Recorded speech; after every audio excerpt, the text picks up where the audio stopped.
Hi guys, ഇന്ന് ഞാൻ പുതിയതായിട്ട് കൊണ്ടുവന്നിരിക്കുന്നത് നമ്മുടെ കൂർക്ക മെഴുക്ക് പുരട്ടിയാണ്. ഞാനിപ്പോൾ സ്വീഡനിലായതുകൊണ്ട് തന്നെ എനിക്ക് കൂർക്ക ഇവിടെ ഫ്രഷ് കൂർക്ക കിട്ടാറില്ല, ഫ്രോസണും അധികം അങ്ങ് കിട്ടാറില്ല. അപ്പോൾ ഞാൻ ഈ തവണ നാട്ടിൽ പോയപ്പോൾ ടേസ്റ്റി നിബിൾസിൻ്റെ കൂർക്ക വേവിച്ചത് കണ്ടായിരുന്നു. അപ്പം ഞാൻ 2 പാക്കറ്റ് വാങ്ങിക്കൊണ്ടുവന്നായിരുന്നു. ജസ്റ്റ് ഉപ്പിട്ട് വേവിച്ചതാണ് ഈ കൂർക്ക. നല്ല ഷെൽഫ് ലൈഫ് ഉണ്ട്.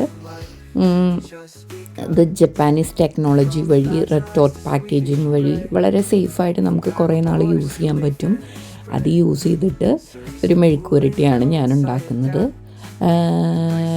എന്താ പറയുക, സാധാരണ ഒരു ചീനച്ചട്ടി വെച്ച് കടുക് പൊട്ടിച്ചു. അതിന് ശേഷം അതിൽ വെളുത്തുള്ളി, പിന്നെ കറിവേപ്പില, സവാള ഇത്രയിട്ട് നന്നായി മുരിച്ചു. അതിൽ കുറച്ച് മഞ്ഞൾപ്പൊടി, പിന്നെ ഉപ്പിട്ട് വേവിച്ചതുകൊണ്ട് ഞാനിവിടെ ഉപ്പിടുന്നില്ല.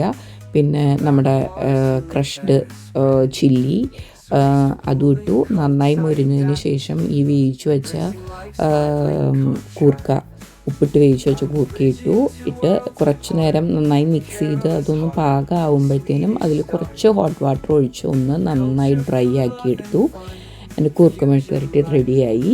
ഞാൻ ഇവിടെ അതുപോലെ കിട്ടുന്ന ഫ്രോസൺ ഡെയിലി ഡിലൈറ്റിൻ്റെ ഫ്രോസൺ കൂർക്കയും ട്രൈ ചെയ്തിട്ടുണ്ട്.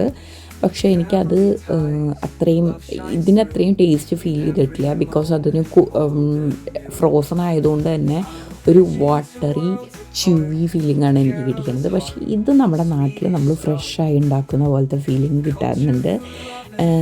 എന്താ പറയുക, ടേസ്റ്റി നിബിൾസിൻ്റെ കുറച്ചധികം കൂടെ പ്രോഡക്ട്സ് ഞാൻ ട്രൈ ചെയ്തിട്ടുണ്ടായിരുന്നു. അപ്പോൾ എനിക്ക് തോന്നുന്നു നമ്മളുടെ നാട്ടിൽ ആക്ച്വലി ജൂൺ ടു സെപ്റ്റംബർ ആണ് ഈ കൂർക്ക ഭയങ്കരമായിട്ട് കിട്ടുന്ന ഒരു കാലം എന്ന് പറയുന്നത്. അപ്പം നമുക്ക് എന്താ പറയുക, അത് കഴിഞ്ഞിട്ട് ഇത് കഴിക്കണം എന്നാഗ്രഹം ഉണ്ടെങ്കിലും ഒക്കെ നമുക്ക് ഇത് ട്രൈ ചെയ്യാവുന്നതാണ്. നല്ലൊരു ഓപ്ഷനാണ് ആക്ച്വലി. എനിക്ക് വളരെയധികം ഇഷ്ടപ്പെട്ടു. നല്ല ടേസ്റ്റ് ഉണ്ടായിരുന്നു ഈ കൂർക്ക. ഇതിനെ ചൈനീസ് പൊട്ടാറ്റോ എന്നൊന്നും പറയും നമ്മൾ ഇല്ലേ. അപ്പോൾ ഇതായിരുന്നു ഫുഡ്. അടിപൊളിയായിരുന്നു.